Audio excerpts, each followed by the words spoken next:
Bese pampo mbenko sonya mbanja lo senge. Butela lo ye kenko sonya lisangi alo nyanyanga. Mana mboye duali ya wante pela oho. Mana mboye duali ya wante pela oho.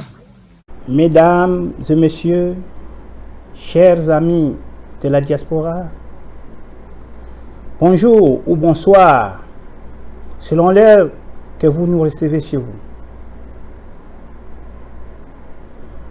Nous ne cesserons de vous remercier pour tout ce que vous êtes en train de faire,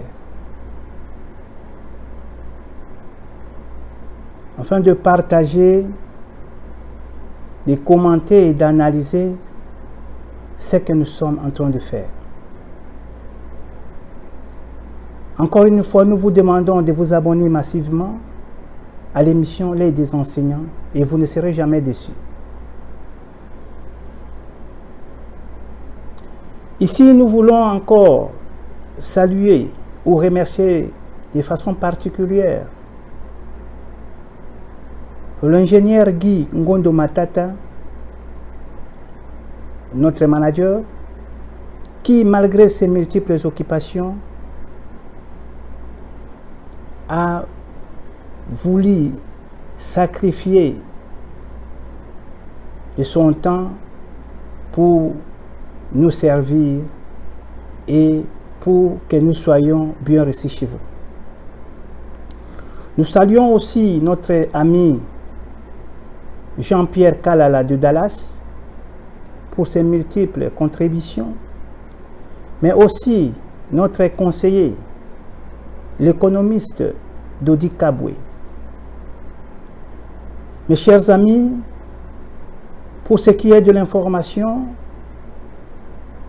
nous voulons justement vous dire que les deux candidats qui auront à s'affronter en novembre prochain pour la présidence aux États-Unis sont déjà connus.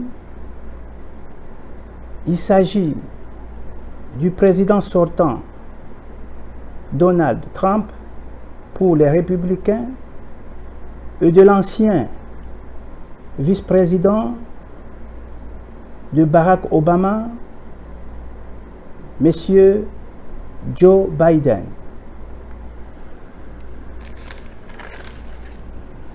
Parlons maintenant de ce qui fera l'objet de notre émission de ce jour. Il s'agit de deux événements.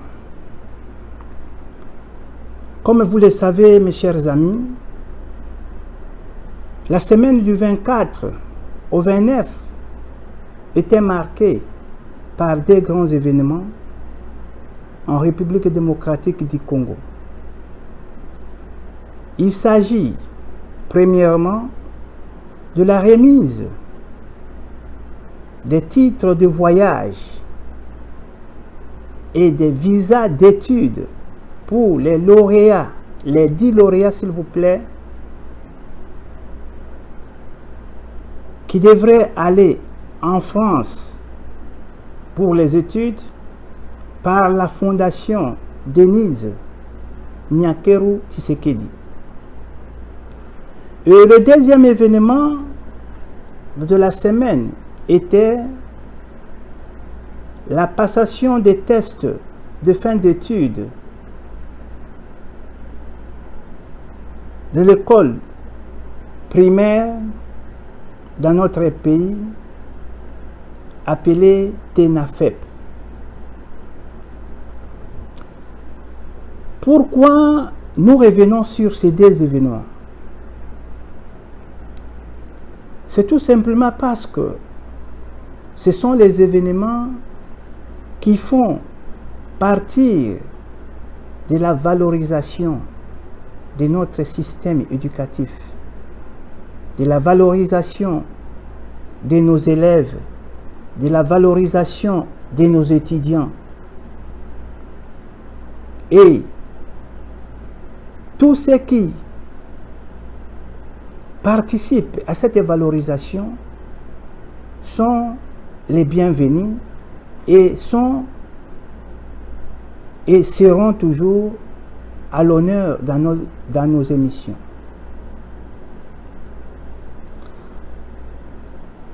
La chose que nous encourageons, tout ce qui aide les élèves, c'est bien beau d'arriver dans un milieu pour une assistance sporadique,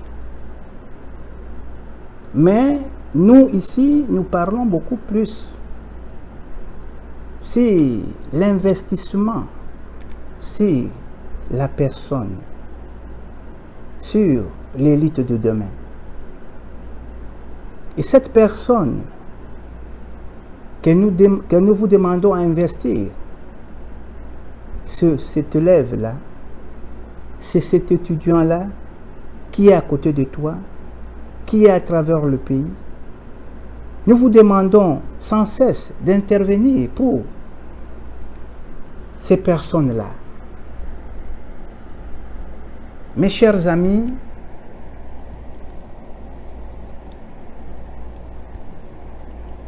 alors, la plupart nous avons beaucoup de ONG dans notre pays. Et nombreux parmi elles ont des exonérations. Et le gouvernement n'a pas hésité à exonérer, à leur donner des exonérations pour leur faciliter dans leur travail. Mais est-ce que ce que vous aviez décrit, s'il vous plaît, est ce que vous faites dans la vie quotidienne? Aidez-vous les pauvres, comme vous aviez dit. Aidez-vous les mamans maraîchères, comme vous aviez dit. Aidez-vous les paralytiques, comme vous aviez dit. Aidez-vous les élèves, les enseignants, les étudiants, les écoles, comme vous aviez dit. Que chacun de nous examine sa conscience pour voir, est-ce que je contribue au développement de mon pays? Est-ce que je contribue au développement de nos enfants? Est-ce que je contribue au développement de nos centres hospitaliers, de nos cliniques? J'ai beaucoup bénéficié des exonérations. Le temps est arrivé pour que chacun de nous puisse rétrocéder à la République le paix qui lui est dû.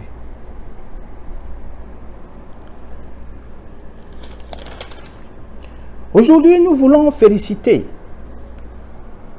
c'est toujours dans le cadre de cet appel que nous lançons chaque fois aux ONG, aux fondations, aux orphelinats. C'est dans ce cadre, parce que vous faites un travail qui nécessite des encouragements. Vous dépensez vos énergies pour servir le maman, par vos biens tant matériels que spirituels à la population congolaise. Ici, nous voulons féliciter la première dame de la République, Madame Denise Nyakero, avec sa fondation Denise Nyakero Tshisekedi, qui dans ses objectifs, ou mieux dans l'un de ces objectifs, ils ont parlé de l'investissement sur l'homme de demain. Et comme je le disais tantôt, cet homme de demain, c'est cet étudiant, c'est cet élève congolais qui se démène par faute de moyens ou qui écourtent leurs études parce qu'ils n'ont pas de moyens. Mais voilà, cette fondation vient au secours de nombreux étudiants à travers la République. Nous félicitons cette initiative parce que jusque-là, promote l'éducation pour tous, l'émulation pour tous les élèves à travers la République. Ce qui est différent avec les députés, ce qui est différent avec les sénateurs qui font ces histoires en entendant quelque chose.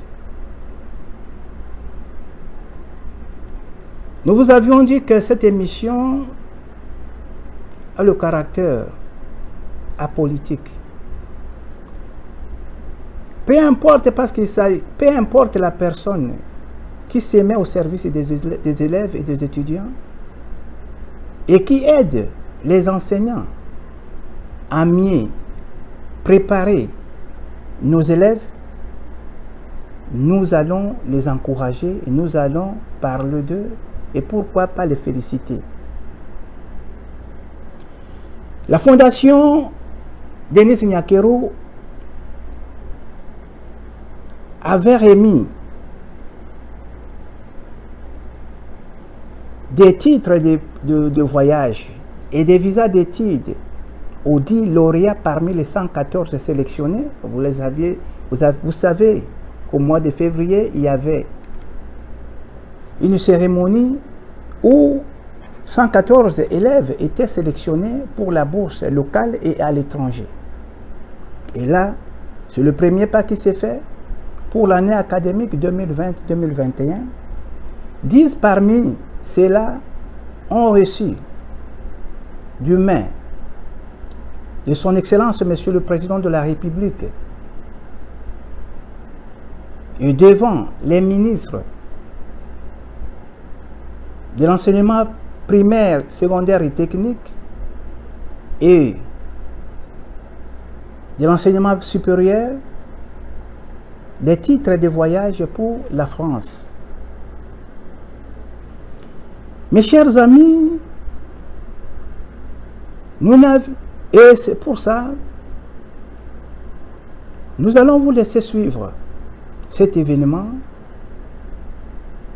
et nous revenons après pour quelques commentaires. Mesdames et messieurs, distingués invités, en vos qualités et titres respectifs, je suis particulièrement ému de voir ce jour finalement arriver. C'est pour moi un grand honneur de voir se concrétiser plusieurs mois de travail et de réflexion nécessaires pour mettre en place ce beau et ambitieux projet. Nous sommes tous là pour prendre l'engagement, ferme je l'espère, de toujours reconnaître l'excellence et de participer allègrement à sa propagation tel un virus. C'est la voie de notre réussite. Par définition, l'excellence est le degré éminent de qualité, de valeur de quelqu'un ou de quelque chose. Il apparaît ainsi légitime de promouvoir cette qualité pour une meilleure génération future. Personne ne serait ainsi contre une épidémie de l'excellence. L'excellence dans le travail à rendre, l'excellence dans nos échanges et nos relations, bref, l'excellence dans tous les domaines de la vie, et c'est largement possible. Ce soir, nous nous attarderons un tout petit peu à l'excellence dans le domaine scolaire, dans l'éducation. Mesdames et messieurs, distingués invités, l'on n'insistera jamais assez sur l'importance de l'éducation et sur son impact dans la vie de la nation. Le constat douloureux fait par le Programme des Nations Unies pour le développement, PNUD en sigle, est que 103 millions de jeunes dans le monde manquent de compétences de base en lecture et en écriture, et plus de 60% d'entre eux sont des femmes. Il estime dans le même temps que dans les pays en développement, une fille sur 4 n'est pas scolarisée. Laissez-moi vous dire que derrière toutes ces statistiques se cachent des vraies personnes. Ce ne sont pas que des chiffres.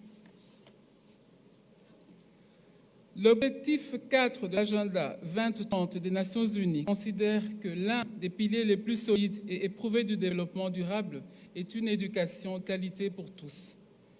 L'objectif est que toutes les filles et tous les garçons suivent un cycle complet d'enseignement primaire et secondaire gratuit d'ici 2030. Il vise également à donner accès, dans des conditions d'égalité, à un enseignement professionnel ainsi qu'à éliminer les inégalités entre les sexes et les revenus, dans le but de permettre à tous d'accéder à des études supérieures. Le président de la République, son Excellence Félix-Antoine Tshisekedi Tshilombo, aborde dans le 8e pilier de son programme la question de l'éducation. Il ambitionne de faire de l'éducation la clé du changement et le principal levier social. Partant de cela, je me suis fixé pour ma part comme objectif de soutenir et promouvoir l'éducation de la jeune fille et de la femme. Tout simplement parce que j'estime qu'une fille bien éduquée et instruite libère son plein potentiel. Et la configuration de nos populations, majoritairement féminines, fait qu'il soit impossible d'imaginer un quelconque développement sans une implication de la femme. Plusieurs études le démontrent. Il nous faut donc dès à présent nous investir, et ce, sans nous relâcher dans la promotion de l'éducation de la jeune fille et la réalisation de son leadership dont nous avons cruellement besoin pour sortir de la pauvreté qui est malheureusement un visage féminin, encore une fois. Mesdames et messieurs, si vous pensez que l'aventure est dangereuse, essayez la routine, elle est mortelle, disait le romancier et interprète brésilien Paulo Coelho. Je pris au courage de sortir de l'immobilisme et du conformisme pour aller dans une vaste aventure, celle d'imaginer une République démocratique du Congo où la jeune fille et la femme sont valorisées et contribuent positivement à la transformation de notre patrie. C'est la brève synthèse de ma vision dénommée forte. Hormis mes combats contre la drépanocytose et toutes les formes de violence basées sur le genre, dont vous avez sûrement connaissance, je me suis donné la lourde charge de poursuivre les objectifs stratégiques ci-après tels que déclinés dans ma vision. Premièrement, plaider auprès le gouvernement et des partenaires de l'éducation, plus d'investissement en faveur de la jeune fille et son maintien dans le système éducatif. Deuxièmement, participer au renforcement du leadership des jeunes filles et des adolescentes en vue de leur permettre de réaliser leur potentiel. Troisièmement, soutenir les initiatives de réintégration des filles et femmes vulnérables hors circuit scolaire par une mise en place et réhabilitation des centres de récupération et formation professionnelle. Et en dernier lieu, encourager la formation des filles au STEM, c'est-à-dire sciences, technologies, ingénierie et mathématiques. Du fait que les STEM influencent nos communautés, nos habitudes de vie et façonnent notre avenir à tous comme jamais auparavant. Mesdames et messieurs, distingués invités, osons l'excellence, façonnons l'élite. Telle est ma devise et le reflet de ma conviction. Et elle conduit ma volonté de contribuer à la création d'une élite pour notre pays. C'est poussé par une soif ardente de l'excellence que j'ai structuré ma pensée au travers de la création d'un programme avec comme objectif de, premièrement, susciter la culture de l'excellence. Deuxièmement, créer une émulation au sein de nos enfants pour que seule l'excellence soit le but de tous. Troisièmement, créer une nouvelle élite qui préservera la destinée de notre nation.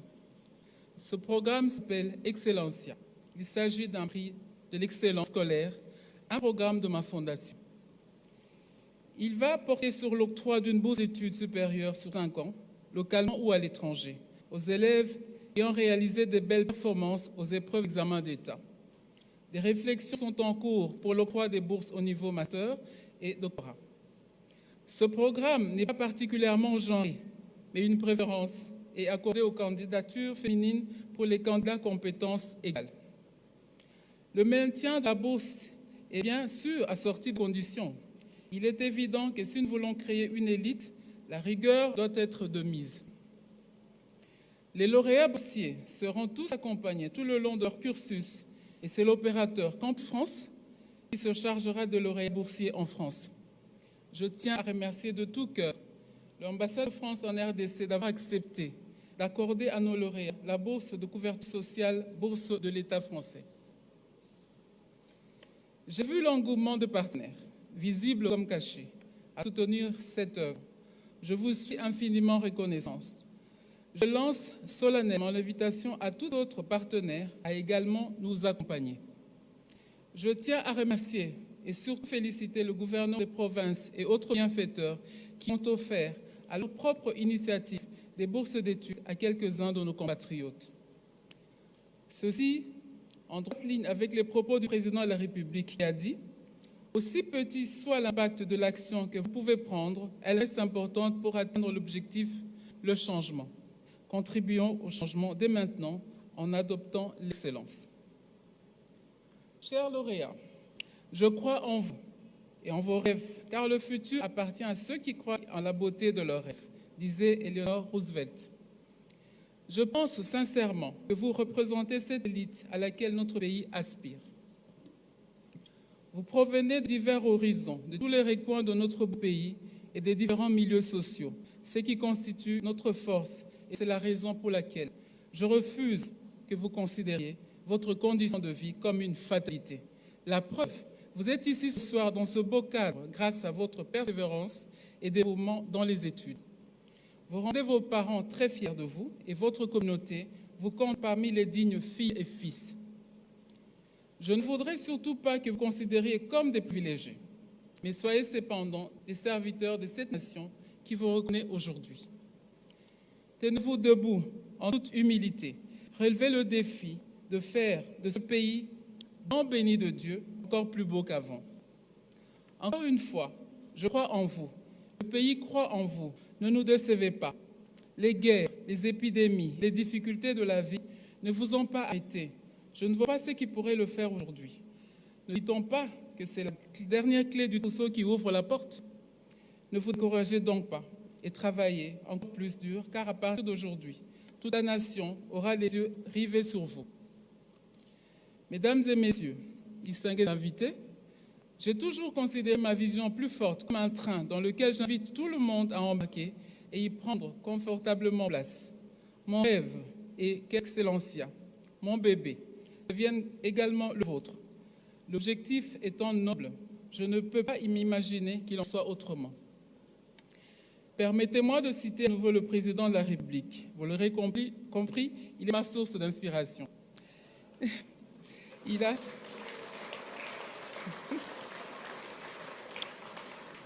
a affirmé à raison qu'aucune ambition n'est trop grande pour notre pays.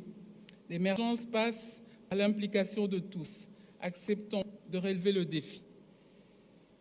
Marcel Pagnol a dépeint une réalité évidente avec une petite touche de sarcasme. Il a dit ceci: « Tout le monde savait que c'était impossible. Il est devenu un imbécile qui ne savait pas et qui l'a fait. Ceci pour dire, rien n'est impossible. Lorsqu'on y croit réellement, la parole de Dieu nous l'affirme. Excellencia est ma contribution au progrès social, tant voulu par tous. Une RDC beaucoup plus forte par une population forte. Nous ne sommes qu'au début de cette belle aventure, altruiste, totalement tournée vers le bien-être de nos générations futures. Le chemin est long, mais nous y arriverons certainement. J'aimerais clôturer mon propos en remerciant tous les partenaires qui ont accepté au premier coup d'accompagner cet ambitieux programme. Je vous suis reconnaissante. Nos enfants vous sont reconnaissants. Il y a également une fabuleuse équipe derrière toute cette belle organisation que je remercie du fond du cœur et je vous prie de faire autant. Retenons, c'est au travers de l'effort collectif que la saveur du résultat est agréablement ressentie. Mesdames et messieurs, distingués invités, encore une fois, osons l'excellence, façonnons l'élite. Que vive l'excellence, que vive Excellencia. C'est la RDC qui gagne. Je vous remercie.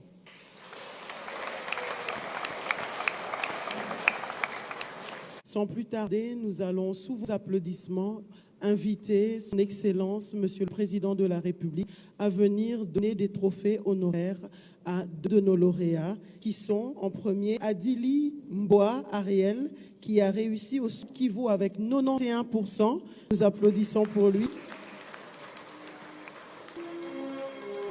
Et le second lauréat, c'est Ngoy Moudunga Marie-Ange, qui a réussi avec 86% et qui nous vient du Haut-Katanga.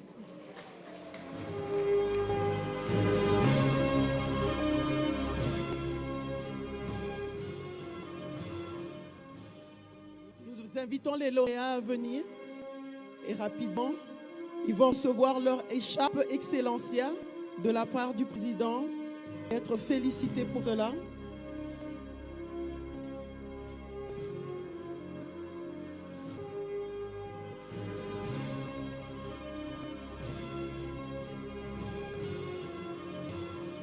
Et chacun recevra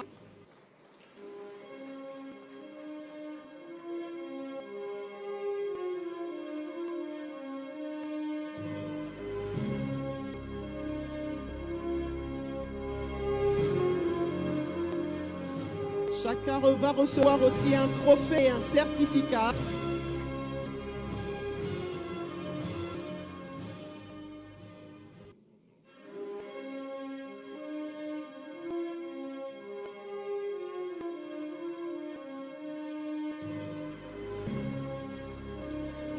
Ariel est troisième dans toute la République, les deux premiers sont du pays. Marie-Ange est cinquième sur la liste.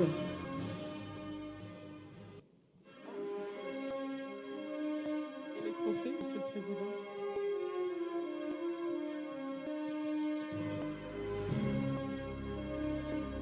Et ils reçoivent maintenant chacun leur trophée Excellencia.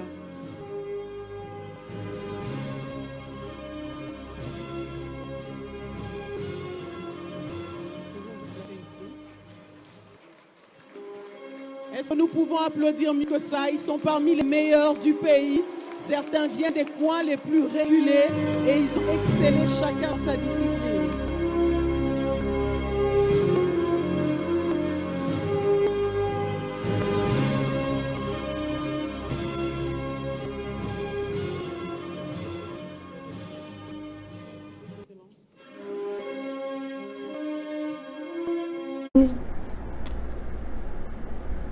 Nous n'avions cessé de vous dire que la République regorge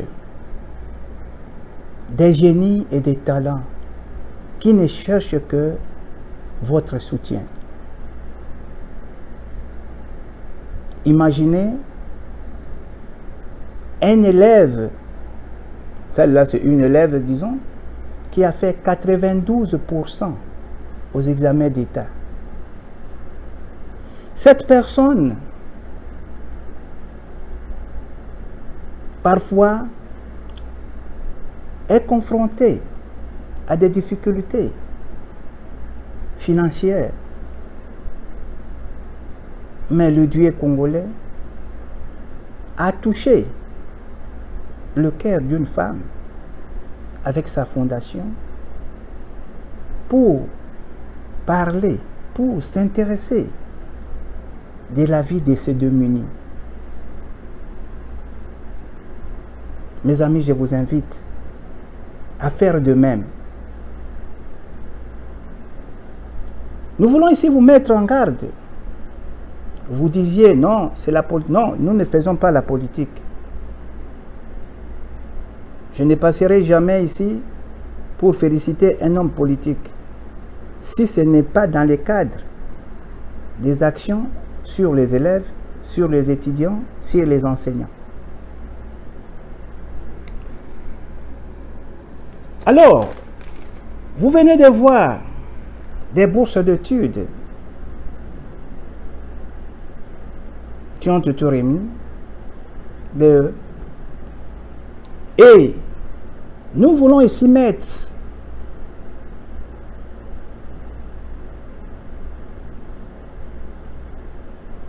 ou voulons dire ici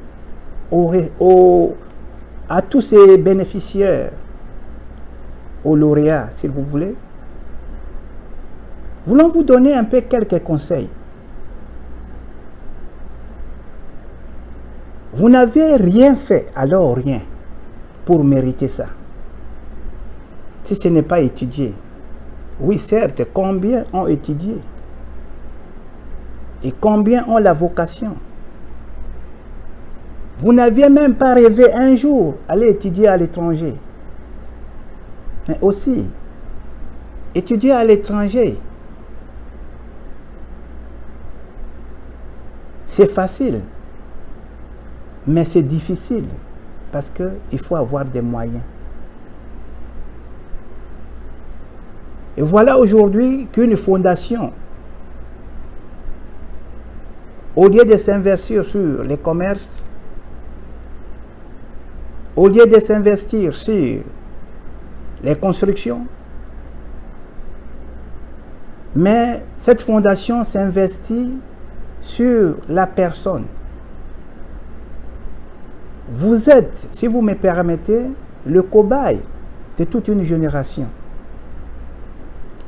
Votre conduite en France, votre conduite à l'université servira d'exemple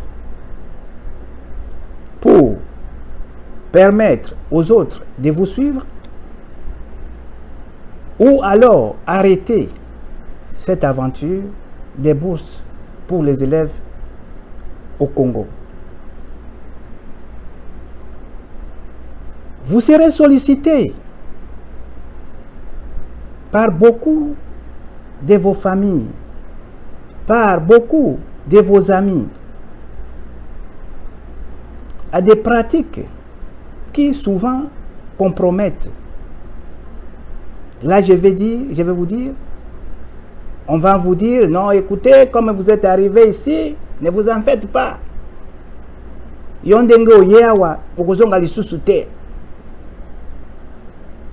Alors, le col kozonga lisusu te, il faut boire. Imaginez quelqu'un qui a une bourse d'études.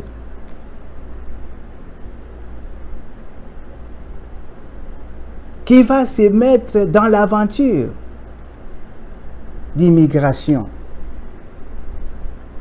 Tu es entré par la grande porte, mais tu veux sortir par la petite porte. Je l'ai connu ici. J'ai fait venir des étudiants ici. Je suis flatté parce que parmi les 3 que j'ai fait venir ici, il y a une qui continue ses études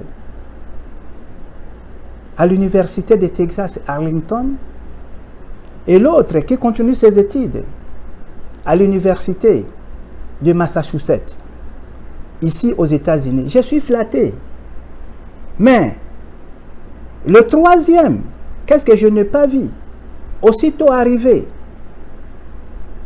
je l'ai amené au collège pour les formalités. Mes chers amis, après avoir passé les tests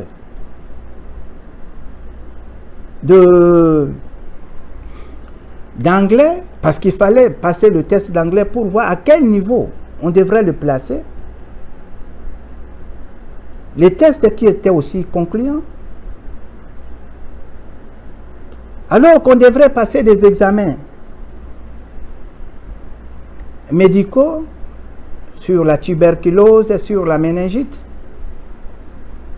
En attendant le rendez-vous de la semaine pour ces examens, les messieurs avaient déjà eu des contacts avec ses frères. J'ai été incapable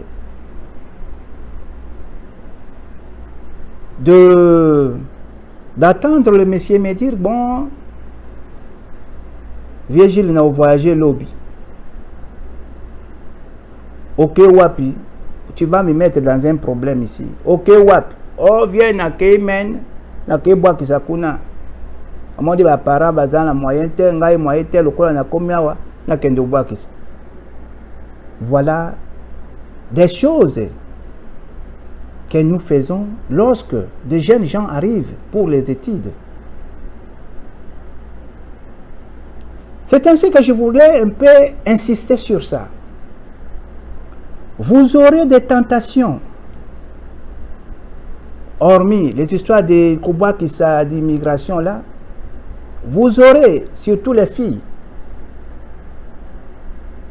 des gens qui vont vous appeler, et des gens qui vont vous côtoyer pour vous proposer des mariages. Quand tu étais au pays, ces mariages-là n'ont jamais eu. Et personne n'a pensé à vous. Voilà que Dieu a fait que tu sois là. Mais tu vas écourter une chance divine par un mariage, parfois qui ne va pas réussir. Je ne sais pas. Mais en choisissant soit la voie de recherche de documents pour l'immigration de résidents ou le mariage, le cursus académique sera taché. Et les partenaires, parce que Madame Denise n'a pas l'argent pour vous envoyer, pour vous supporter à l'étranger. Ce sont les partenaires. Et à l'occurrence, pour ce qui vous concerne, sur le campus France. Ces partenaires-là, qui a dépensé son argent, sera déçu. Et va maintenant se décider de ne plus assister la fondation dans les prochains ou les prochaines émissions. C'est ainsi que je disais, votre comportement va permettre à la fondation d'avancer ou barrer la route à la fondation à travers le monde.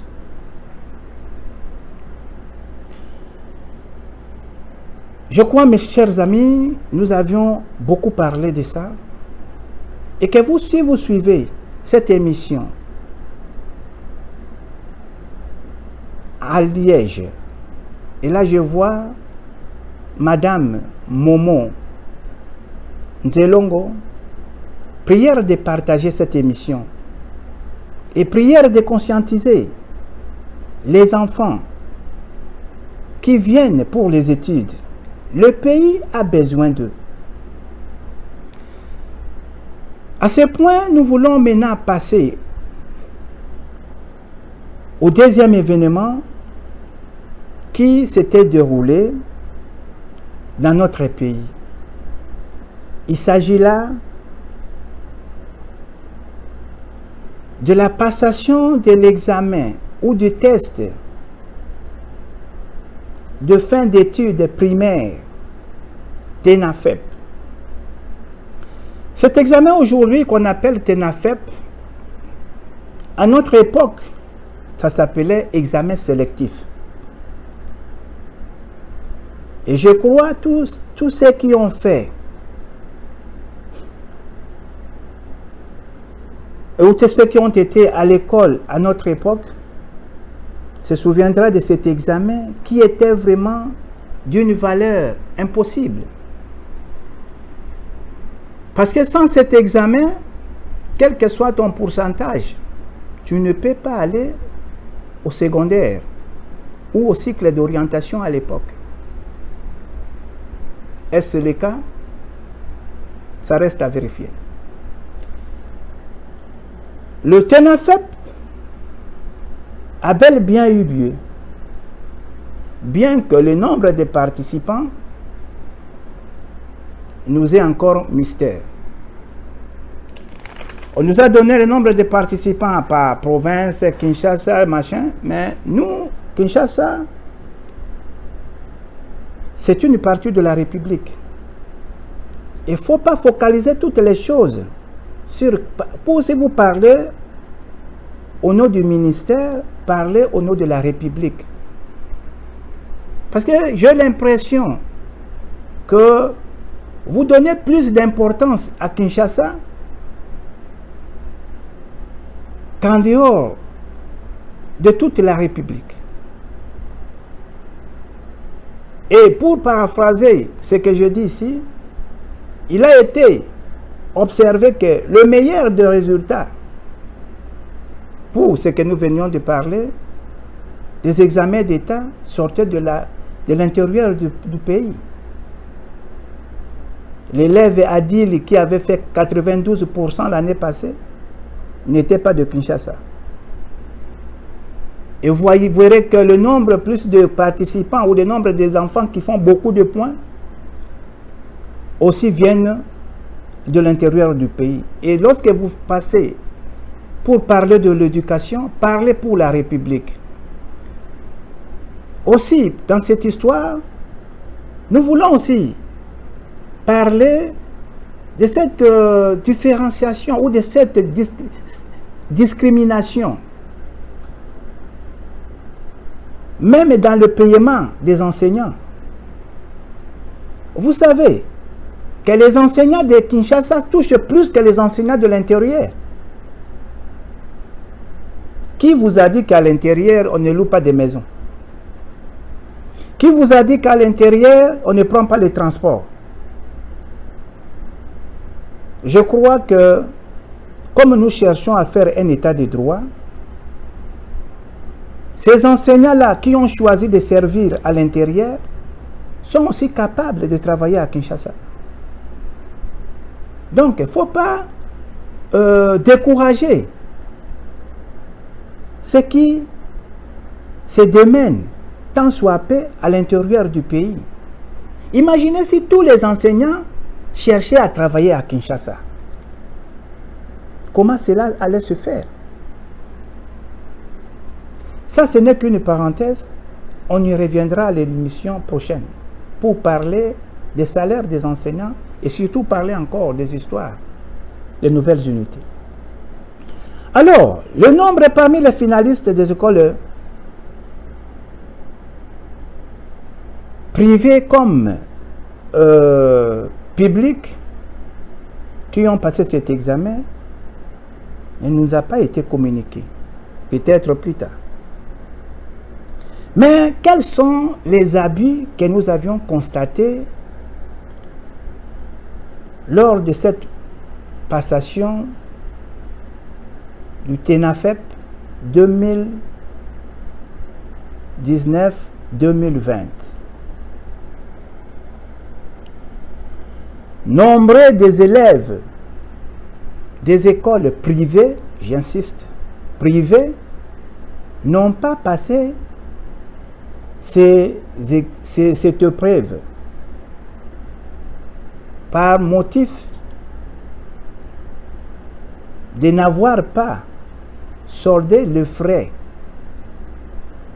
le frais scolaire. Et ce qui a été un peu malheureux de constater que même à l'école ou dans les écoles du ministre de tutelle, Willy Bakonga, il y a eu des enfants qui ont raté cette épreuve. Et là, nous voulons dire, vous parlez beaucoup de la gratuité de l'enseignement, mais vous n'aidez pas la République à pérenniser cette gratuité.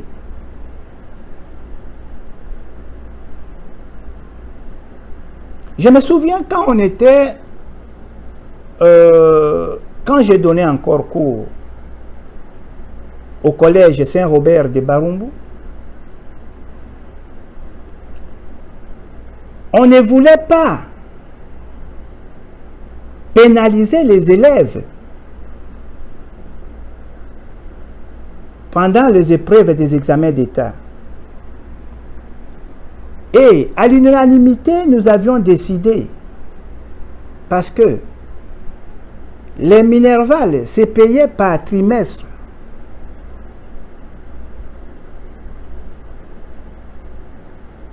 Qu'est-ce qu'on a fait? On a demandé avec les parents, nous avions décidé que les élèves de 6e humanité payent par anticipation. C'est-à-dire quoi?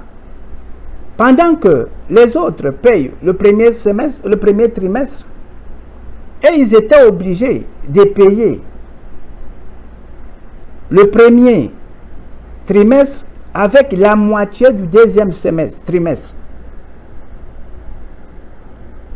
C'est ainsi que quand on partait aux vacances de premier semestre, ces élèves avaient déjà apuré presque le 3/4 de frais de motivation. Parce qu'à l'époque, c'était le frais de motivation que j'insiste là. Et quand on revenait au second semestre, pendant que les autres payaient le 3e trimestre, et ils terminaient. Voilà, cette méthode nous a permis de ne pas avoir des élèves qui rataient leur dissertation, qui rataient leurs épreuves des examens d'État. Mes chers amis des écoles privées, je sais que c'est difficile, mais c'est aussi facile pour vous. Parce que la plupart des parents qui envoient leurs enfants là sont vraiment des responsables. Et se démènent, tant soit peu, malgré la crise, à payer les frais de leurs enfants. Mais néanmoins, il faut les faciliter. Nous ne voulons pas que vous puissiez faire de cet examen votre mine d'or. Alors, préparez les examens, préparez les enfants et les parents à payer ces frais avant même la période des examens. Et surtout que nous venions d'une période très difficile, du Covid. Vous pouviez peut-être laisser faire ces enfants les examens et que récupérer l'argent peut-être pour le retrait de certificats ou machin ou de bulletins. Maintenant que ces enfants ont raté ces examens, c'est pour dire qu'ils doivent reprendre automatiquement leur 6e primaire.